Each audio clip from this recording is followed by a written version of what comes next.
Protesta e transportuesve urban në kryeqytet pritet të vazhdojë edhe të hënën para komunës së Prishtinës. Tash e një javë, qytetarët nuk kanë mundur ta shfrytëzojnë trafikun urban për të udhëtuar shkaku i borxheve që u ka komuna e Prishtinës atyre.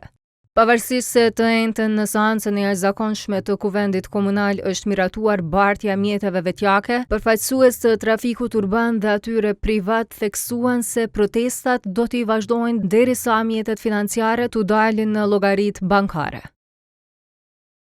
Po nesër ne jemi grev, kështu që në momentin që palët apo shuma e borxhit alokohet nga komuna tek trafiku urban, drejt pritet greva. Deri atëherë greva vazhdon.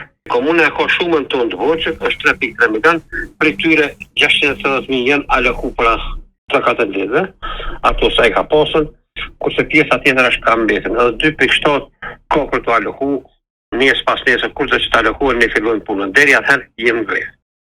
Protesta për nesër vazhdon prapë. Po që nga nesër për orës 10 dhe në ora 12 jemi në protest prapë. Të më thonën deri të alokohen mjetet që qiten kompanive në zero llogari. Kuvendi komunal me çonën në Ministrinë e Financave vendimi që u morën nga kuvendi komunal për bartjen e mjeteve vetanoke vitit 2024 dhe për vitin 2025.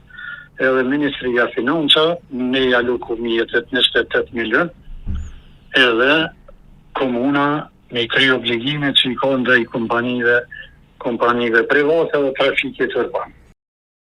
Edhe kryeshefi ekzekutiv i trafikut urban Qëndrim Vitia tha se presin që të hënën të paguhet i gjithë borxhi që komuna ka ndaj ndërmarrjes.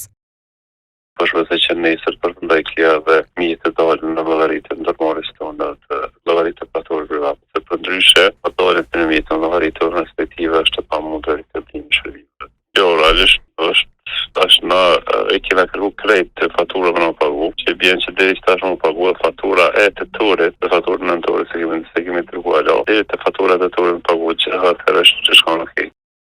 Transportuesit ka nisur protestat që nga e hëna pasi komuna e Prishtinës nuk ka arritur të shlyej obligimet financiare si pasojë e mosmiratimit të buxhetit me kohë. Në shenjë proteste, ata kanë vendosur autobusët para objektit të komunës duke kërkuar zgjidhje.